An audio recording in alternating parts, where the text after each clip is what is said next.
Welcome to CBSE words. तो हम पढ़ रहे थे ग्रेड 6 साइंस का 5th चैप्टर और इस चैप्टर की एक वीडियो अपलोड हो चुकी है। अगर आपने नहीं देखा तो डिस्क्रिप्शन में आपको प्लेलिस्ट का लिंक मिल जाएगा, वहां से देख सकते हो। ना मिले तो आप मुझे कमेंट कर देना, मैं आपको लिंक शेयर कर दूंगा। आज का हमारा टॉपिक है 5.3 correct way of measuring length. अब लेंथ को मेजर करने का सही तरीका क्या है, चलिए उसके बारे में जानते हैं। For measuring any length we need an appropriate scale. तो सबसे पहली चीज ये है कि किसी भी लेंथ को मेजर करने के लिए हमको अप्रोप्रिएट स्केल की जरूरत पड़ेगी। अब ये अप्रोप्रिएट स्केल का मतलब क्या, एग्जाम्पल समझते हैं।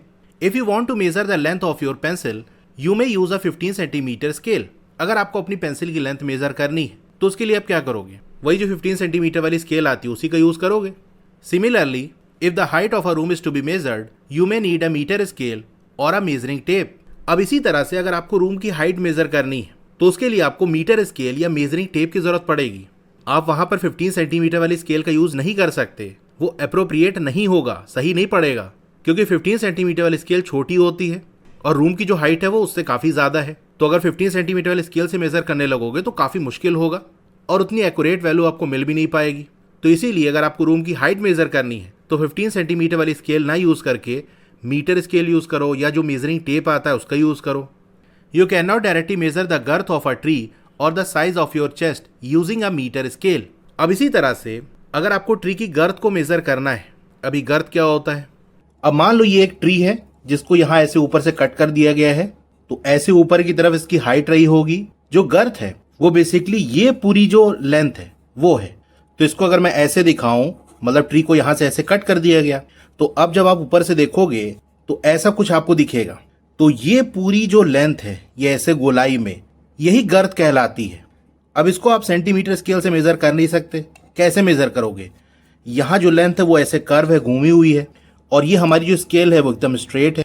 तो इसका यूज करके या मीटर स्केल का यूज करके ट्री की जो गर्थ है उसको मेजर नहीं कर सकते। तो ट्री की गर्थ को मेजर करना है या फिर चेस्ट के साइज को मेजर करना हो, जैसे आप टेलर वगैरह के पास जाते हो कपड़े की नाप देने, तो चेस्ट का साइज या वेस्ट का साइज यानी कमर का साइज मेजर करता है ना, तो उसको आप डायरेक्टली मीटर स्केल का यूज करके मेजर नहीं कर सकते, क्योंकि वो कर्व लेंथ होती है और जो हमारी मीटर स्केल है वो एकदम स्ट्रेट होती है। For such measurements flexible measuring tape such as a tailor's tape is more suitable. तो ऐसे मेजरमेंट्स जो बिल्कुल स्ट्रेट ना हो बल्कि कर्व हो, वहां पर हम फ्लेक्सिबल मेजरिंग टेप का यूज करते हैं, जैसा कि टेलर के पास होता है। While measuring length we need to take care of some points. अब लेंथ को मेजर करते टाइम कुछ पॉइंट्स हैं जिसपे आपको ध्यान रखना है। What is the correct way to place the scale. अब स्केल को प्लेस करने का करेक्ट तरीका क्या है। Place the scale in contact with the object along its length as shown in figure 5.4। तो स्केल को आपको इस तरह से प्लेस करना है कि वो ऑब्जेक्ट के कॉन्टैक्ट में हो, टच में हो, उसकी लेंथ के अलोंग, यानी जिस ऑब्जेक्ट की लेंथ मेजर करनी है वो ये ऐसे है, तो स्केल भी बिल्कुल ऐसे ही रखना है, बिल्कुल इसी के पैरेलल, यानी इसके बीच का जो गैप है वो सेम हो। तो ये करेक्ट तरीका है। ऐसे आपको तिरछा नहीं रखना है कि लेंथ तो ऐसे जा रही है और आप स्केल ऐसे तिरछा रख रहे हो, तो इस केस में ये दोनों लाइन पैरेलल नहीं है, मतलब इसके बीच में ये गैप ज़्यादा है और इधर साइड देखो गैप कम है, तो ऐसे तिरछा करके रखा गया है, तो ये गलत तरीका है। जिस लेंथ को मेज़र करना है उसी के अलोंग स्केल को रखना है। जैसे इस लाइन को मेज़र करना है तो बस इसी के बगल में ही स्केल हमारी होगी, ऐसे टेढ़ा मेढ़ा नहीं रखना है। चलिए प्रैक्टिकली मैं दिखा देता हूँ आपको। अब जैसे ये कार्ड है, इसकी ये वाली जो लेंथ है उसको हमको मेज़र करना है, तो ये सेंटीमीटर स्केल का यूज़ करते हैं। कैसे मेज़र करेंगे, ये चीज़ आप जानते हो कि किसी भी चीज़ की लेंथ को मेज़र करने के लिए स्केल की जो जीरो वाली लाइन है वो उसके एक एंड पे रखते हैं। जैसे ये वाला जो किनारा है वो जीरो लाइन से हम मिला देते हैं, ये इस तरह से। फिर दूसरा वाला एंड जहाँ पर आ रहा है वही हमारी वैल्यू होती है। तो करेक्ट मेजरमेंट के लिए स्केल को हमको उस ऑब्जेक्ट की बिल्कुल लेंथ के अलोंग रखना होगा, मतलब ये इसकी ये लेंथ है जिसको हमको मेजर करना है। स्केल बिल्कुल ऐसे ही इसके पैरेलल होनी चाहिए, यानी हर जगह इसकी जो दूरी है वो सेम होनी चाहिए। अगर ऐसे कर दोगे, देखो आपने ये जीरो वाला पॉइंट यहाँ पर रख दिया, अब ऐसे अगर मेजर कर रहे हो तो इसमें प्रॉब्लम क्या है, आपकी स्केल ऐसे तिरछा जा रही है जबकि ऑब्जेक्ट की जो लेंथ है वो ऐसे जा रही है। यहाँ पर ये ऑब्जेक्ट से करीब है, यहाँ पर दूर है, तो लेंथ के अलोंग आपने नहीं रखा ना, तो यहाँ से आपको गलत वैल्यू मिलेगी। अगर ऐसे करोगे तो भी गलत वैल्यू मिलेगी। यहाँ भी जो स्केल है वो ऑब्जेक्ट की लेंथ के अलोंग नहीं है, तो एकदम हम ऐसे रखेंगे, हो सके तो एकदम ऐसे यहाँ पर रख लो, तो इससे और आपको करेक्ट वैल्यू मिलेगी। जैसे यहाँ देख सकते हो 5.2 से थोड़ा सा ज़्यादा, मतलब वही लगभग 5.2 आप मान सकते हो। तो इस तरह से मेजर करने पे आपको करेक्ट वैल्यू मिलेगी। तो अगर आप ऐसे टेढ़ा मेढ़ा करोगे तो स्केल जो है वो लेंथ के अलोंग नहीं होगी और उस केस में आपको करेक्ट वैल्यू नहीं मिलेगी। What is the correct position of the I while reading the scale. अब चलो स्केल को हमने सही तरीके से रख दिया बिल्कुल लेंथ के अलोंग। उसके बाद आपको क्या करना होगा, रीडिंग लेनी होगी, यानी क्या वैल्यू आ रही है उसको आपको देखना होगा। तो आप कहाँ से देख रहे हो, आई की पोजीशन क्या है, ये भी मैटर करता है। चलिए इसको एक एग्जांपल समझते हैं। If you are trying to measure the length of a pencil by aligning it with the scale, the position of your eye should be directly above the tip of the pencil. अगर आपको एक pencil की length major करनी है तो सबसे पहला काम आप क्या करोगे, स्केल के अलॉन्ग इसको अलाइन करोगे, मतलब स्केल से मिला के टच करा के उसको आप रखोगे। रीडिंग लेने के लिए आपकी आई की जो पोजीशन है वो पेंसिल की टिप के डायरेक्टली ऊपर होनी चाहिए, इधर उधर नहीं होनी चाहिए। जस्ट टिप के ऊपर आपकी आई की पोजीशन होनी चाहिए, जैसा आपको यहाँ नीचे फिगर में शो कर रहा है कि भाई आपने स्केल एकदम सही तरीके से रखा है, क्योंकि इस लेंथ को हमको मेज़र करना उसी के अलॉन्ग हमने स्केल रखा है, तो ये तो ठीक है। लेकिन रीडिंग के लिए हमको देखना भी पड़ेगा, तो इसमें कौन सी पोजीशन आई की सही है। क्या ए वाली सही है कि हम ऐसे देख रहे हैं तिरछा थोड़ा, मतलब ये पेंसिल की टिप है ऐसे तिरछा देख रहे हैं, या फिर ये जो बी वाली पोजीशन है वो सही है कि टिप के एकदम ठीक ऊपर से देख रहे हैं, या फिर ये सी वाली पोजीशन जो हम थोड़ा ऐसे तिरछा देख रहे हैं इस टिप को। तीनों से अलग अलग वैल्यू आपको मिलेगी। तो याद रखना ये जो बी वाली पोजीशन है जहाँ टिप के ठीक ऊपर से हम देख रहे हैं बिल्कुल डायरेक्टली ऊपर से, वही आपको करेक्ट वैल्यू देगी। चलिए मैं आपको करके दिखाता हूँ। अब चलो इस पेंसिल की लेंथ को हम मेज़र करते हैं। तो मेज़र करने के लिए स्केल को पेंसिल की लेंथ के लॉन्ग रखेंगे, मतलब ऐसे तिरछा मेरछा नहीं रखना है, तो ये हमने रख दिया। दूसरी चीज़, एक एंड पेंसिल का हम 0 पे रखेंगे। तो चलो इसको हम सेट करते हैं, ये हमारा 0 पे सेट हो गया। अब दूसरा वाला एंड कहाँ पे आ रहा है वो हमको देखना है। अभी हम पेंसिल की टिप के ठीक ऊपर से देख रहे हैं, तो टिप आप देख सकते हो 7.5 पे है, मतलब पेंसिल की जो लेंथ है वो 7.5 सेंटीमीटर आ रही है। अगर पेंसिल की टिप के ठीक ऊपर से ना देखें बल्कि थोड़ा लेफ्ट साइड से देखें, तो ऐसे तिरछा होकर हमको देखना होगा। इस केस में आप वैल्यू देख सकते हो 7.7 सेंटीमीटर आ रही है। और राइट से होके देखें, ये देखो यहाँ पर, तो अब वैल्यू मिल रही है 7.3 सेंटीमीटर। तो जब इधर उधर हम मूव करा रहे हैं तो उसी के साथ साथ आप देख सकते हो जो लेंथ की वैल्यू है वो भी चेंज हो रही है।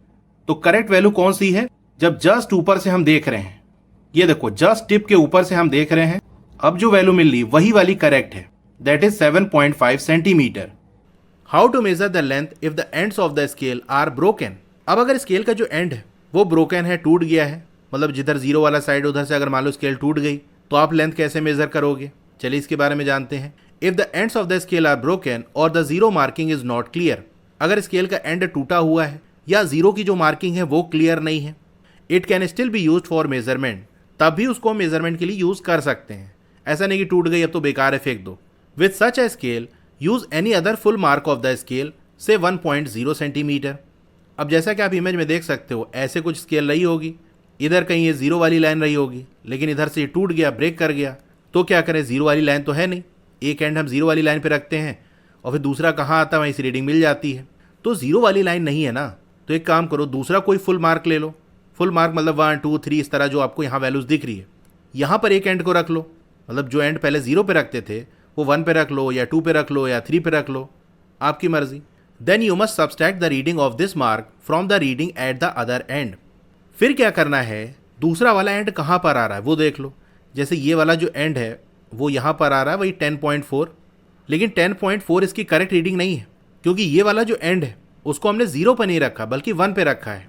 तो करेक्ट रीडिंग के लिए 10.4 में से 1 को सब्सट्रैक्ट कर देंगे, क्योंकि 0 पे ना रख के हम 1 पे रख रहे हैं ना। तो ये 0 से जो 1 हमने मूव कराया यानी 1 सेंटीमीटर आगे बढ़ाया, तो फाइनल वैल्यू में से 1 सेंटीमीटर कम कर देंगे ताकि करेक्ट वैल्यू मिले हमको। For example in figure 5.6 the reading at one end is 1 centimetre and at the other end is 10.4 centimetre. अब नीचे ऐसे फिगर में आप देख सकते हो एक एंड पे रीडिंग क्या आ रही है, मतलब ये वाला साइड 1 सेंटीमीटर पे है और इधर वाला जो एंड है वो 10.4 पे है। Therefore the length of the object is 10.4 centimetre minus 1 centimetre equal 9.4 centimetre. चलिए इसको मैं आपको करके दिखाता हूँ।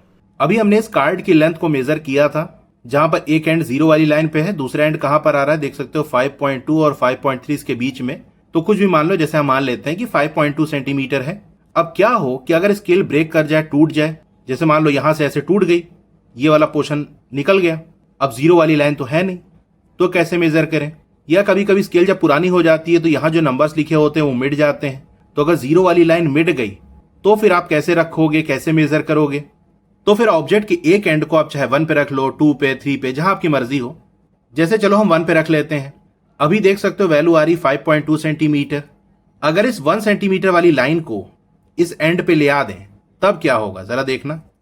अब यहां से रीडिंग मिल रही है 6.2 सेंटीमीटर। तो यहां से क्या बात समझ में आई, हमने एक एंड को 0 पे ना रख के 1 सेंटीमीटर आगे यानी 1 वाली लाइन पे रखा, तो हमारी जो वैल्यू आ रही है वो भी 1 सेंटीमीटर आगे बढ़ गई। 5.2 के बजाय 6.2 आ रही है। लेकिन करेक्ट तरीका क्या है कि एक एंड 0 वाली लाइन पे होना चाहिए। इसका मतलब ये जो 6.2 आ रहा है ये गलत है, 5.2 आना चाहिए। तो उसके लिए हम क्या करेंगे, क्योंकि यहां से हमने 0 के बजाय 1 पे रखा था, 1 सेंटीमीटर आगे बढ़ा दिया, तो यहां से 1 सेंटीमीटर कम कर देंगे। तो 6.2 सेंटीमीटर में से 1 सेंटीमीटर कम करोगे तो 5.2 सेंटीमीटर आ जाएगा। इसी तरह से अगर आप मान लो 2 पे रखते हो तो यहां आप देख सकते हो 7.2 पे आ रहा है दूसरा एंड। तो क्योंकि हमने 2 सेंटीमीटर आगे रखा है इस वाले एंड को, तो यहां से 2 सेंटीमीटर कम कर देंगे। मतलब वो एंड जो 0 पे होना चाहिए उसके बजाय आप कहीं और रखते हो, 1, 2, 3, 4। तो जिस वाली लाइन पे रखते हो यहां की रीडिंग में उतना ही आपको सब्सट्रैक्ट कर देना है। जैसे 2 वाली लाइन पे रख रहे हैं तो यहां जो रीडिंग हमको मिल रही इससे 2 सेंटीमीटर कम कर दें, तो 7.2 माइनस 2.2 करोगे तो 5.2 आ जाएगा, जो कि इसकी ओरिजिनल लेंथ थी। तो अब आप समझ गए होंगे कैसे हमको रीडिंग लेनी है अगर स्केल ब्रेक कर गई या 0 वाले मार्किंग क्लियर नहीं है। तो देखो बेसिकली हम मेजरमेंट कैसे करते हैं, जिस ऑब्जेक्ट की लेंथ हमको मेजर करनी है हम ये देख लेते हैं उसका दोनों एंड स्केल पे कहाँ आ रहा है। जैसे इसी में आप देख लो, ये वाला जो एंड है वो 1 पे आ रहा है और ये आ रहा है 10.4 पे। तो बस इसी का डिफरेंस निकाल लेते हैं, 10.4 माइनस 1 इक्वल 9.4 सेंटीमीटर आ गया। अब ये कैलकुलेशन ना करनी पड़े इसीलिए एक एंड को हम 0 पे रखते हैं। तो अगर 0 पे रखेंगे तो 0 सब्सट्रैक्ट करेंगे तो वैल्यू में कोई चेंज नहीं आएगा। जैसे मान लो एक हमने 0 पे रखा, दूसरा 9.4 पे आ रहा है, तो 9.4 माइनस 0 करोगे तो 9.4 ही आएगा। तो उस केस में हमको सब्सट्रैक्ट करने की जरूरत नहीं पड़ती, क्योंकि 0 ही सब्सट्रैक्ट करना है ना। 0 सब्सट्रैक्ट करो कोई फर्क ही नहीं पड़ेगा। तो जस्ट दूसरा वाला जो एंड है वो कहाँ पर आ रहा है वही देख लो, वहीं से रीडिंग मिल जाती है। इसीलिए एक एंड को हम 0 पे रखते हैं। लेकिन अगर स्केल ब्रेक कर गई, कुछ प्रॉब्लम है, आगे कहीं से मेजर करना है, तब आपको यही करना है कि दोनों एंड कहाँ पे आ रहा है वो वैल्यू आप ले लो, सब्सट्रैक्ट कर दो, आपको आंसर मिल जाएगा। अगर ये चीज़ समझ गए हो तो एक क्वेश्चन मैं आपको देता हूँ। किसी ऑब्जेक्ट की लेंथ को मेजर करने के लिए हमने स्केल को उसकी लेंथ के अलॉन्ग रखा, तो उस ऑब्जेक्ट का एक जो एंड है वो 2.3 सेंटीमीटर पे आ रहा है, दूसरा वाला जो एंड है वो 8.5 सेंटीमीटर पे आ रहा है। ये बताओ उस ऑब्जेक्ट की लेंथ क्या है। तो क्या मैंने आपको बताया, इसी दोनों का डिफरेंस निकाल लो, मतलब 8.5 माइनस 2.3 कर दो। तो 8 में से 2 चला गया तो 6 बचा, 5 में से 3 चला गया तो 2 बचा, यानी 6.2 सेंटीमीटर आ जाएगा। इस तरह से आपको निकालना है। अब ये डेसिमल वाला अगर आपको अच्छे से नहीं समझ में आ रहा है तो जस्ट डेसिमल को हटा के पहले सब्सट्रैक्ट कर लो। जैसे 85 में से 23 सब्सट्रैक्ट करेंगे तो क्या आएगा, 62 आएगा। बस डेसिमल जहाँ लगा था वहाँ लगा दो। How do visually challenged students major length. अब वो स्टूडेंट जो विजुअली चैलेंज्ड हैं, मतलब जिनको दिखाई नहीं पड़ता या बहुत कम दिखता है, तो वो लोग लेंथ को कैसे मेजर करते हैं। They use scales with raised markings that can be felt by touching them. तो वो जिस तरह की स्केल यूज करते हैं उसमें रेज्ड मार्किंग होती है, मतलब थोड़ा सा उभरा हुआ होता है और उसको टच करके फील किया जा सकता है कि हाँ कहाँ पर कौन सी वैल्यू है। Activity 5.1 let us measure. चलिए मेजर करते हैं। कुछ ऑब्जेक्ट्स आप कलेक्ट कर लो जो कि आपके आसपास हो, जैसे अ कॉम यानी कंघा, a pen, a pencil and an eraser to measure their length. तो ये चीज़ें आपको कलेक्ट कर लेनी है और इसकी लेंथ आपको मेजर करनी है। Measure their length 1 by 1 using a metre scale and note down the measurements in table 5.2। तो इनकी लेंथ को आप मीटर स्केल का यूज़ करके मेजर करो, फिर जो वैल्यू आए टेबल के अंदर फिल कर लो। तो यहाँ पर हमको कॉम, पेन, पेंसिल, इरेजर की लेंथ मेज़र करनी है। तो इसको आप मेज़र कर लेना, मैं आपको वैल्यू बता देता हूँ। जैसे मेरे पास जो कॉम है उसकी लेंथ है 15 सेंटीमीटर, जो पेन है वो 14 सेंटीमीटर, पेंसिल की लेंथ की बात कर ले तो जैसे 7 सेंटीमीटर, मतलब कोई भी वैल्यू रख सकते हो। पेंसिल का साइज़ तो कम ज़्यादा होता रहता है, मतलब एक ओरिजिनल साइज़ है, फिर यूज़ करते जाते हैं छोटी होती चली जाती है। तो जिस साइज़ की भी आपके पास पेंसिल है वही वैल्यू आप लिख देना। इरेजर की बात कर ले तो 4 centimetre. While writing the length do not forget to write the unit also. अच्छा, लेंथ को लिखते टाइम यूनिट लगाना मत भूलना। जैसे यहाँ पर वैल्यूज जो मैंने लिखी देख सकते हो, ये नंबर वाला पार्ट है और ये जो सेंटीमीटर है वो यूनिट है, तो नंबर विद यूनिट आपको लिखना है। अगर यूनिट लगाएंगे तो लेंथ का आइडिया नहीं मिल पाएगा। जैसे मैंने लिखा 8, अब ये क्या है, 8 मिलीमीटर है, सेंटीमीटर है, किलोमीटर है, क्या है, कुछ नहीं समझ में आ रहा है ना। तो यूनिट लगाना ज़रूरी है। दस your result will consist of 2 parts. तो आपके रिजल्ट में 2 पार्ट होगा, 1 part is number and the other part is the unit of measurement. तो एक नंबर वाला पार्ट जैसे 15 ये नंबर हो गया, और जो सेंटीमीटर है वो यूनिट हो गई।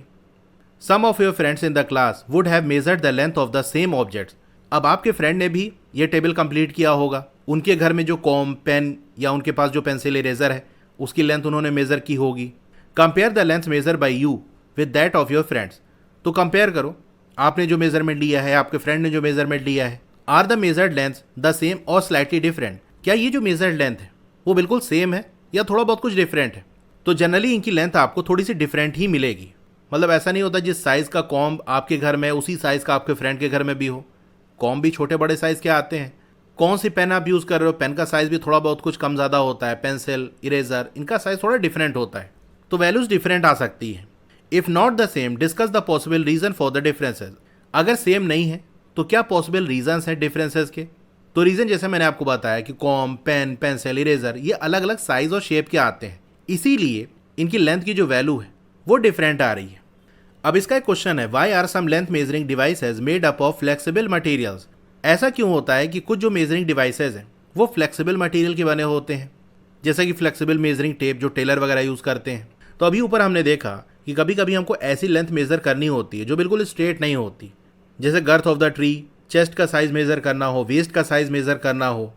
आपको किसी के लिए रिस्ट वॉच लेनी है तो उसकी रिस्ट यानी कलाई कितनी बड़ी है उसका साइज़ मेज़र करना हो तो स्ट्रेट स्केल का यूज़ नहीं कर सकते, वहाँ पर आपको फ्लेक्सिबल मेजरिंग जो डिवाइस है उसी का यूज़ करना होगा।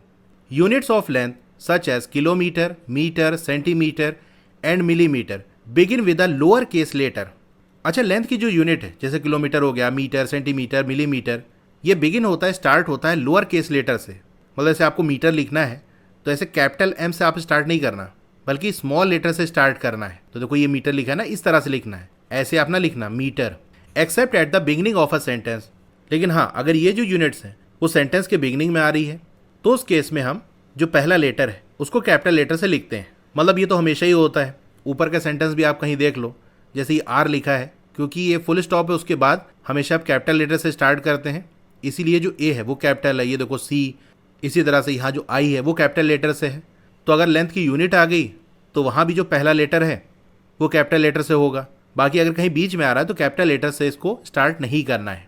दियर सिंबल्स, इनके जो सिंबल्स हैं जैसे किलोमीटर का KM, मीटर का M, सेंटीमीटर का CM और मिलीमीटर का MM, इसको भी लोअर केस लेटर से हम लिखते हैं। And are never followed by S for the plural. एक चीज़ जो अक्सर लोग गलती कर देते हैं कि इसका प्लूरल बनाने के लिए S लगा देते हैं। जैसे किसी ने लिखा 1 मीटर तो ये सही है, किसी ने लिखा 5 मीटर्स, अब 5 तो एक से ज़्यादा है, प्लूरल है तो S लगा दिया।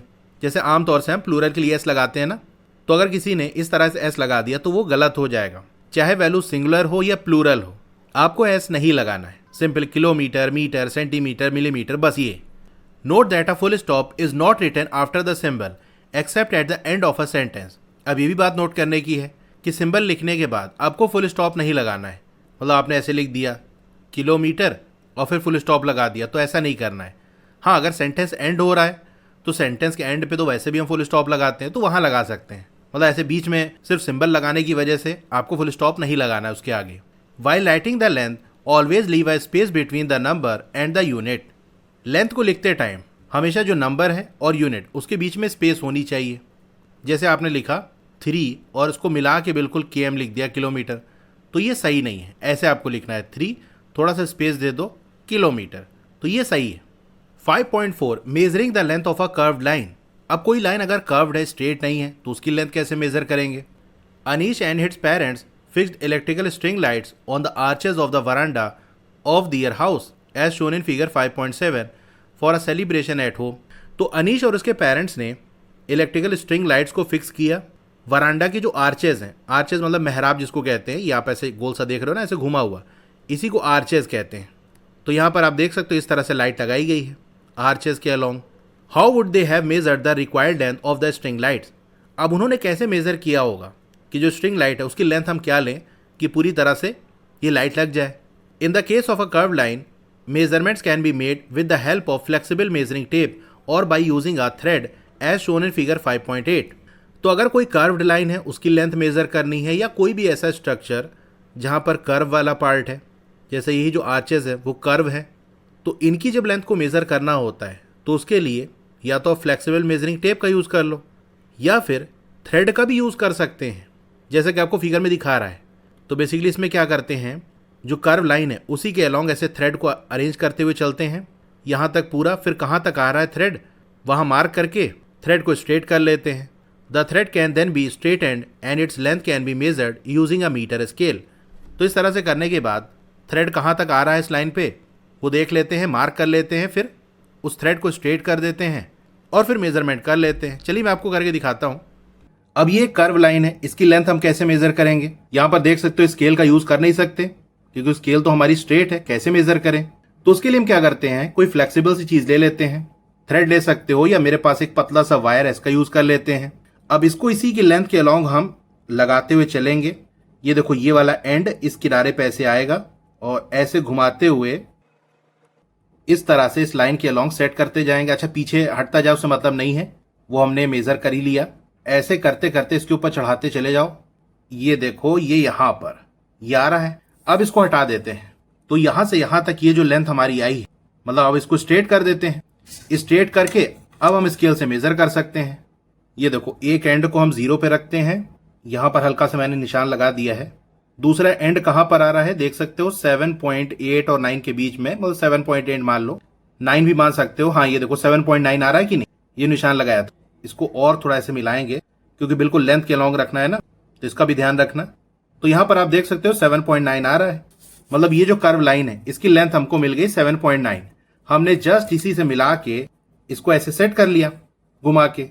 फिर कहाँ तक आ रहा है ये स्ट्रेट कर दिया। स्ट्रेट करने के बाद तो हम स्केल से मेजर कर ही सकते हैं, तो मेजर के लिए हमको वैल्यू मिल गई। तो आज के इस वीडियो में इतना ही। अगर आपको वीडियो अच्छी लगी हो तो लाइक जरूर करिए, और अगर आपने चैनल को अभी तक सब्सक्राइब नहीं किया है तो जरूर से सब्सक्राइब कर लो। उसके बगल में एक बेल का आइकन होगा, उसको दबा के ऑल पे क्लिक कर देना। तो इससे ये होगा कि जब भी नई वीडियो आएगी आपको मैसेज आ जाएगा। और मेरा व्हाट्सएप चैनल जरूर से ज्वाइन कर लेना। डोंट वरी, आपका नाम फोन नंबर किसी को भी विजिबल नहीं होगा। इनफैक्ट मुझे भी नहीं पता होता कि किसने मेरे चैनल को ज्वाइन किया। और मैंने क्लास 6 के लिए एक अलग से चैनल बनाया है, उसको भी जरूर से सब्सक्राइब कर लेना, वहाँ भी वीडियोज़ आएंगी। तो मिलते हैं फिर नेक्स्ट वीडियो में। Thank you.